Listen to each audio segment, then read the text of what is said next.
ذرا ایک لمحے کے لیے سوچیں، اگر آپ کسی مسئلے کو حل کرنے نکلیں اور وہی حل ایک ایسی تباہی بن جائے جسے آپ کبھی روک نہ سکیں۔ ایسا ہی کچھ ہوا تھا، اور اس کہانی میں سب سے خطرناک چیز کوئی جنگ نہیں تھی اور نہ ہی کوئی قدرتی آفت، بلکہ ایک چھوٹا سا فیصلہ تھا۔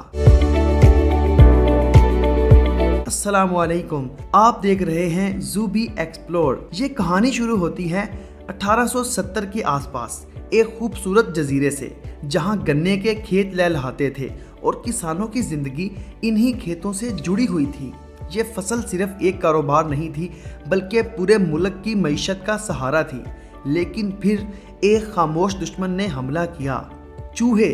یہ عام چوہے نہیں تھے، یہ تیزی سے بڑھنے والے، نہایت چلاک اور تباہی پھیلانے والے جانور تھے۔ رات کے اندھیرے میں نکلتے اور گنے کے پودوں کو اندر سے کھوکھلا کر دیتے۔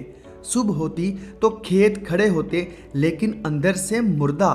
کسان اپنی محنت کو اپنی آنکھوں کے سامنے ختم ہوتا دیکھ رہے تھے اور کچھ کر نہیں پا رہے تھے۔ ہر طریقہ آزمایا گیا، زہر ڈالا گیا، جال بچھائے گئے، بلیاں اور کتے لائے گئے، لیکن کچھ بھی کام نہ آیا۔ چوہے بڑھتے گئے اور نقصان بھی۔ اب یہ صرف کھیتوں کا مسئلہ نہیں رہا تھا، بلکہ پورے نظام کے گرنے کا خطرہ تھا۔ اسی بے بسی میں ایک خیال سامنے آیا، ایک ایسا خیال جو سننے میں بہت آسان اور سستا لگتا تھا، لیکن اس کے نتائج کوئی سوچ بھی نہیں سکتا تھا۔ کہا گیا، کیوں نہ ایک ایسے جانور کو لایا جائے جو چوہوں کا قدرتی دشمن ہو، اور یہاں داخل ہوتا ہے نیولا، ایک تیز، پھرتیلا اور خطرناک شکاری۔ کہا جاتا تھا کہ یہ سانپوں تک کو مار سکتا ہے، تو چوہے اس کے لیے کیا چیز ہیں۔ فیصلہ ہو گیا۔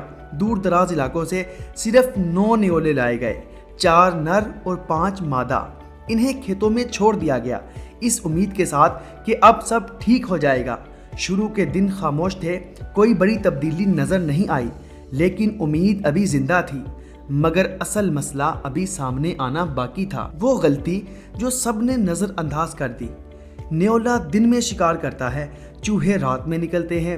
یہ دونوں کبھی آمنے سامنے ہی نہیں آئے۔ دن میں نیولا تلاش کرتا رہا، لیکن شکار نہیں ملا، اور رات میں چوہے نکلتے رہے اور نیولا سویا رہا۔ یعنی مسئلہ وہیں کا وہیں رہا۔ لیکن اب ایک نیا مسئلہ پیدا ہو چکا تھا۔ نیولے زندہ رہنے کے لیے کھانا چاہتے تھے، اور جب انہیں چوہے نہیں ملے تو انہوں نے رخ موڑا کسی اور طرف۔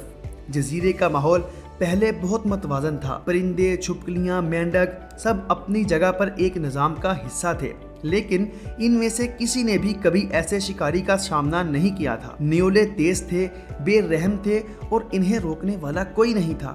انہوں نے زمین پر گھونسلے بنانے والے پرندوں کو نشانہ بنایا، ان کے انڈے کھا لیے۔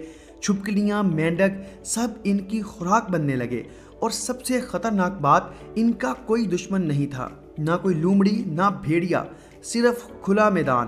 چند نیولے کچھ ہی سالوں میں ہزاروں، پھر لاکھوں میں بدل گئے، اور اب تباہی واقعی شروع ہوئی۔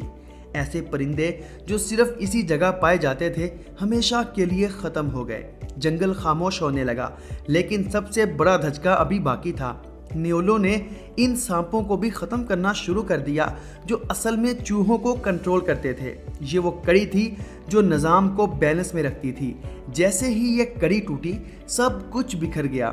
اب چوہوں کو روکنے والا کوئی نہیں تھا، اور حیران کن طور پر ان کی تعداد پہلے سے بھی زیادہ بڑھ گئی۔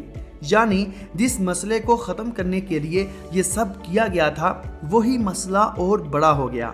لیکن کہانی یہاں بھی ختم نہیں ہوتی۔ جب پرندے اور مینڈک ختم ہوئے تو کیڑے مکوڑوں کی تعداد بڑھنے لگی۔ مچھر ہر جگہ پھیل گئے، گندا پانی، کھیت، ہر جگہ ان کا راج ہو گیا۔ اور پھر بیماریاں پھیلنے لگی، ڈینگی جیسی خطرناک بیماریاں، لوگ بیمار ہونے لگے، ہاسپٹل بھرنے لگے۔ یہ اب صرف ماحول کا مسئلہ نہیں تھا، یہ انسانوں کی جانوں تک پہنچ چکا تھا۔ اور جب لگ رہا تھا کہ اس سے زیادہ برا کچھ نہیں ہو سکتا، تو ایک اور جھٹکا لگا۔ نیولے اب گھروں تک پہنچ گئے، مرغیاں مار دی گئیں، انڈے ختم ہو گئے۔ کسان جو پہلے ہی فصل کے نقصان سے پریشان تھے، اب اپنے گھروں میں بھی محفوظ نہیں رہے۔ یہ ایک دوہری تباہی تھی، نہ کھیت بچے نہ گھر۔ حکومت نے کوشش کی، انعام رکھے، جال لگائے، زہر استعمال کیا، لیکن اب بہت دیر ہو چکی تھی۔ نیولے پورے جزیرے پر پھیل چکے تھے، اور انہیں روکنا انسان کے بس سے باہر ہو گیا تھا۔ سب سے افسوسناک بات،